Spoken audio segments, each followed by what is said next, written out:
Oh man, today's been a day. This is gonna be a doozy of a video. I gotta do my intro. Hello, my name is Liz Ashley and welcome to my channel. On this channel, we talk about all of the pop culture, online drama news.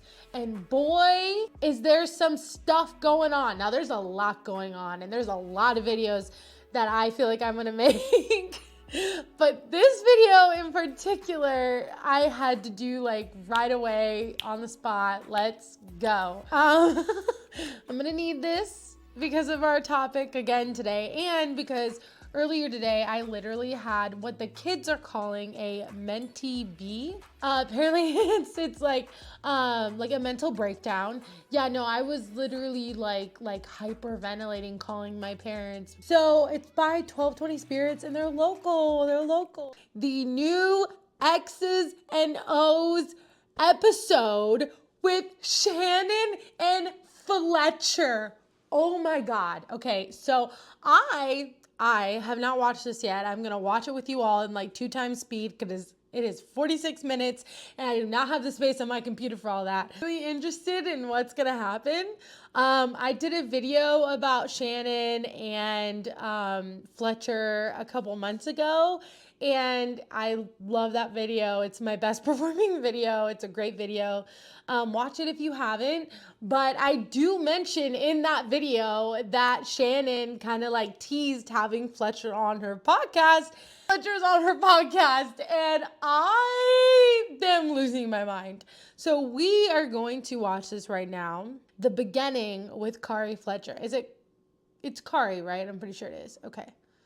Today can just be a reminder that we are both people. We're real people who like really dated each other and really had a real relationship, and there were like years before some of that stuff happened. I can't even like pick a side because I love them both so much. So like, don't even at me. I love them both so much. Okay. Are you nervous? Are you excited? It's gonna be fun. Yeah, I'm feeling a lot of things. Highly requested guest. You may know her as I am very shocked. I'm actually very shocked. pop singer and sensation Fletcher. I know her as Carrie Fletcher, my ex-girlfriend, and so I've been practicing this moment, but I never thought. Oh my God. I cannot deal. What the hell? No, but actually, it feels very crazy. It feels very crazy sitting here doing this right now. We've never like really sat down and talked. But then during COVID, when we were quarantined together, as ex-girlfriends do, that was a crazy decision that we chose to quarantine together while we were broken up. Oh my God, I forgot that they quarantined as ex-girlfriends. Oh my God, I forgot. Oh my God. That is see, now I think that's the craziest thing they've ever done. Yeah,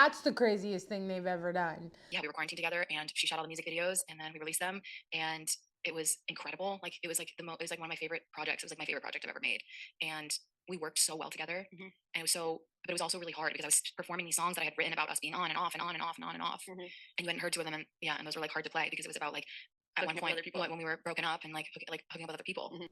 That is so wild. I don't know if I could sit there and like direct like a music video that someone had written about like when we were broken up and they were like with somebody else. I don't think I could have done that. Like super props to Shannon because that is wild. Yeah, also the fact that we were in your bedroom. And you like still have a few things that you had when we were dating. Some things never change. Some things never change. Yeah. Is this your same mattress? We started GoFundMe to get this fucking girl a new mattress. Okay, I'm embarrassed now. Okay, anyway. I can't. I could never do this. This is wild. She said you still have some of the stuff that you had when you were dated. Is this your same mattress? What? Excuse me. I saw my ex at a bar months ago. And do you know what I did? I left. Felt like I saw a ghost. You know what I did? I left. We went full like no contact basically when it came out almost, and then it was just like our breakup. But it was like it was a hard cold turkey. There's no celebration of that EP. There was no communication about it. Ooh. Okay, now they're getting into the juicy stuff of why they broke up. Now what I think from my memory, I think it was because like what I saw online was because Fletcher was going on tour and she knew she wanted to like mess around with other people. And so that's why they broke up. So I think that's why they broke up. But and I think you felt like you hadn't experienced enough life like alone or like with other people. And I had a similar experience with my first relationship where it's like, wow, I don't know what it's like. I'm very codependent with her, and I was never out as a lesbian, single. So like when you were going through that experience, I was like, I can't be selfish about this. Like I know that feeling, and I know you weren't doing it to be mean to me or to hurt me, but you just like needed to have those life experiences. But the problem was I kept trying to be like, okay, go away, go do it. And then you would go away for like a few months or a month or 3 weeks. And then you'd be like, I miss you. And then it was just like a cycle of us being like, break up, get back together, break up, get back together, hook up with other people, get back. I hook up with someone, you find out every person I hooked up with, every single person. I had some, I cannot, you couldn't get away with. weird though. That's like weird. Like that's all right. Okay. I'll say I went and stalked her. It wasn't even, it was like the weirdest ways I was getting caught. Yeah, you got caught on video one time, somebody filmed you. Literally yelled at me across the bar and like in an open relationship, I think at that point. Or we were broken up. I don't even know which is true anymore because timelines are blurry. Anyway, I kissed someone on a dance floor. I hear someone from across the bar yell, "Now this is living." And I was like, oh my God, we gotta go. And then that person DM'd the video to every person I followed on Instagram pretty much. Beginning of this video, when she was saying like we're still people, like you need to understand that. Whoa, people do need to understand that. Look, I will say I am a parasocial bitch myself. Parasocial all the way, every day. I will say it. I'm very parasocial. But like you still need to have your like boundaries. Like, I'm sorry. Again, I am parasocial with Hasanabi. I watch him every day on Twitch. Every day. When I'm not watching him, I get like weird. I'm like, oh my God, someone like a friend's missing or something. But it's like, I don't know. You can't like film them while they're out, like having their personal life and then like put it up on social media. Like that's crazy. That's crazy. Like that's objectively crazy. So not fair. And it was so bizarre because in so many ways, no shade to you, you were the one who wanted to go out and experience new things. And I was kind of in that like classic, like your partner suggests an open relationship scenario and you're like, well, you're gonna do it, I'm gonna do it. That is what started to happen. And then it got to a point where it was obvious. It's like, okay, now we're just in a toxic cycle. And I genuinely wanted you to go live your life and have those experiences. And I am curious, like, what would have happened if COVID didn't happen? Because I feel like COVID helped us like really nail that coffin shut. Going back to us, why it ultimately ended, I think I was not equipped to be in a relationship. Yeah. Like, and I think, and you were so gracious with me. I'm just like, I understand, I see you, I get it. And then I would go and then I'd be like, well, what am I doing? Like I have this incredible human being. And yeah, it was irresponsible with your heart, with my heart. Get back together. See, I hate that. See, I had a relationship like that in high school. I had the person that I saw at the bar and I walked away. That was them. Yeah, no, of course we did not end things very cordially. I don't know, the amount of times that we were together, got back together, were together, got back together, were together, got back together, it's just, I don't even know. I can't even count in my head. Like I have no idea. And so it was very toxic and very not great. But like, there were like, they were cheating on me like basically the whole time. So, they got those experiences. I didn't until later. I do understand that. Should we talk about how we met? Let's do it. So I had followed you on Instagram for a long time and I had an internet crush on you. And we had a mutual friend, Courtney, and I was out in LA visiting and she was like, I'm going bowling tonight with my friend Shannon. And I canceled all my plans. And I was like, I'm coming. And then I almost canceled. And then you almost canceled because you were supposed to be somewhere else. And then I guess the bowling alley and I was so nervous. My heart was beating out of my chest at the Bolero. And yeah, and then we met there, and then we went out to Davy Wayne's. Yeah. And then I was like, what's your Instagram? Yeah, you were like, what's your Instagram? And I was like, and I didn't want to tell you it because I was already following you and I didn't want to seem like I was like a fangirl. It's crazy. Also, do you remember when we were outside Davy Wayne's and you jumped up and you hit a tree and a rat fell out of the tree? That felt like the first bad omen. Oh my God, I forgot. We fell out of a tree. First of all, what was I doing jumping like that? No, the rat felt like the first bad omen. The rat was the first bad omen. We should have thought more about that. That's actually really cute though. That's actually really cute. That's pretty cute. I don't know if you want to talk about this, but it was kind of how you came out publicly. Like as it was Fletcher. How was that for you? It was my first time ever sharing like anything about my sexuality and being queer, and it was really scary. That was in like 2016, and yeah, I had like come out to my family and then didn't come out to be like, that was just my sort of like, hey, I like women. There was pushback both from like, I feel like team and personal life because everyone was worried you were going to get pigeonholed as like queer artist. And it was 2016 where there was a lot of like division. There wasn't as much fluidity. Now there's so many artists that are like there wasn't that much fully mainstream and also like and queer. There wasn't that much representation, especially in pop music. And so I remember I was like, oof, if I share this is a statement. Like this is a statement that I'm making about myself. And there was a ton of fear around it of like, is this going to go well? Are people going to not listen to my music? Am I going to alienate certain people? Am I going to be pigeonholed in some way? And it's so hot. Yep. Remember when I told you I was like, I would have rather you put my social security number in a song than that title. Yep. Wait, are they talking about my song?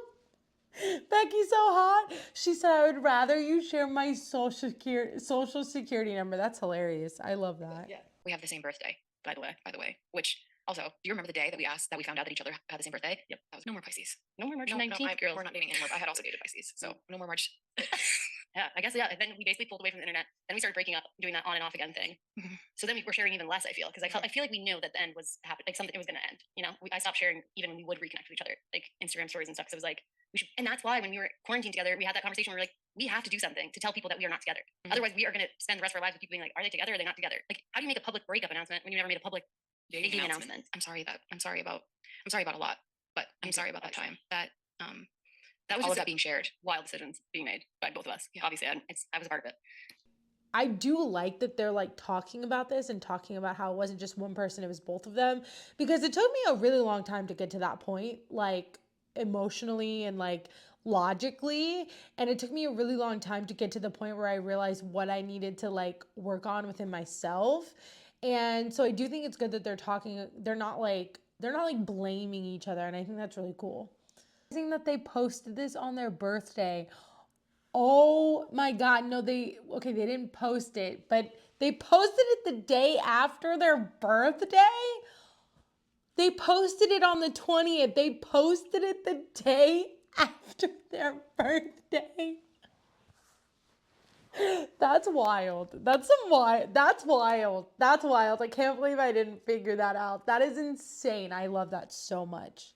What all that does, like for years and years after. And then obviously like, it's so weird to date an artist because then music gets written that comes out years later, where I'm like, this stuff isn't even really relevant anymore. But people who like listen to music don't think of that. Like they don't know. They're like, oh, they wrote that last month. It's like, yeah, no, there's been songs. Yeah, songs could be like years old and like end up seeing the light of day. But then the feelings become relevant. Like not that the feelings become relevant, but then those feelings like resurface, especially if you're the person who's not the artist. And I think just as, you know, a songwriter, it's like, it's my outlet. It's my catharsis. It's like where I go to a space to like feel things and feel my feelings. And then 99% of those songs like don't come out. And then some do. And then some things, you know, like are unhinged and crazy and would maybe unrelease them if I could. Look, I have my thoughts about Becky's So Hot. Is it a messy song? Yes. Should she have maybe not said Becky's actual name? Yes.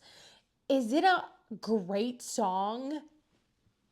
Yes, of course. Like it is wild to literally come out with a song that is called Becky's So Hot and then talk about being with your ex-girlfriend's girlfriend. It's really just like, and not even like, look, I can understand being upset with your ex and just being like, you know, F them, but like Becky didn't do anything. What did Becky do? Now Becky's in the middle of this. Her name is in a song. What did she do? Like, same time, it's just like songwriting, that's my lifeline, you know, it's like, it's my therapy. Well, I also have to take responsibility because as a public person who now has a whole ass podcast where I'm talking for like an hour a week about things, I get that there's a line between like sharing and being like a public person and like trying to respect people and making mistakes. Like I've made mistakes, I think too. Maybe not as big a one as you. She deserves that. She deserves that dig. She deserves that dig. Announced my podcast. Did you get, what did you feel? Were you scared when you saw that I was making one? Yes. I was terrified. What was the fear? The fear was, well, I was like, I have expressed so much and solely only expressed my viewpoint and my perspective that it is more than fair for Shannon to be able to like have her narrative and own her narrative and speak into whatever she wants to speak to so people can hear from her perspective. But I was also nervous about, just like I'm sure you've been nervous, like what the fuck is this song going to be? Or what is this lyric going to be? It's like you feel out of control of something. And so I think there was just a level of feeling like, and I don't even know this person. I don't know you. Yeah. When you announced that, I mean, we can talk about the timeline, you know, of us even like speaking again. We hadn't spoken at all. And then I saw you announce that you were going to have a podcast, X's and O's. And I was like, fuck. I do love that name, and I do think it's very apropos, and I love it very much, and I think it's a great podcast name. I'm stoked that there was a moment in history and time that you got to feel scared. I deserve that. Yeah, I truly deserved to be stressed about what you were going to say. It was more than fair. It was time. I will say yes. But again, at least she's admitting it. At least she's being like very open about it. And like, I like that. I like how wholesome it is right now. It's great. I know that our vibe is going to come off as like lighthearted and friendly because that's the way that we are. But I'm also like nervous. I don't want people to think that having you here means that I think that I stand by every decision that you've made. Like that it's a signing off of like that I'm like, yeah, everything that happened was really cool and good and I liked it and I feel good about it. She's right. I do get that vibe that it's like very wholesome, it's very nice, it's very cute. And being in a relationship and then having your ex write a song about your current relationship and use their real name and talk about them in this song, like that is objectively wild. That is objectively like, what are you doing? What are you doing? Like, what are you actually doing? You know? I think it will be good to talk about candidly because up until this point, everyone's just decided what the truth was. I mean, and we should also say that we have had a private conversation. We worked through a lot of stuff together having that conversation. Yes, we did. Well, because knowing we're on the same page is also why I felt comfortable having you on the podcast because I'm like, okay, it's not like we met up and you were like, I am Angel and did nothing wrong. To just like give it all to me, like tell me everything, like tell me all the things that you felt about everything. That if you're angry with me, if you're still angry with me, how you truly feel, and like that I want to hold the space for all of it and like fully hear you. That's some smart ass marketing. I mean, hey, look, I can't be mad. I get it. Oh my God. Part 2 next Wednesday. Yeah, we're gonna. Thank you so much for watching. If you've made it this far, comment a rainbow. And yeah, tell me what your thoughts about this episode are. And I'd love to hear what you think. And if you like this video, please like or subscribe. It really helps me out. And yeah. All right. See you in the next video. Bye.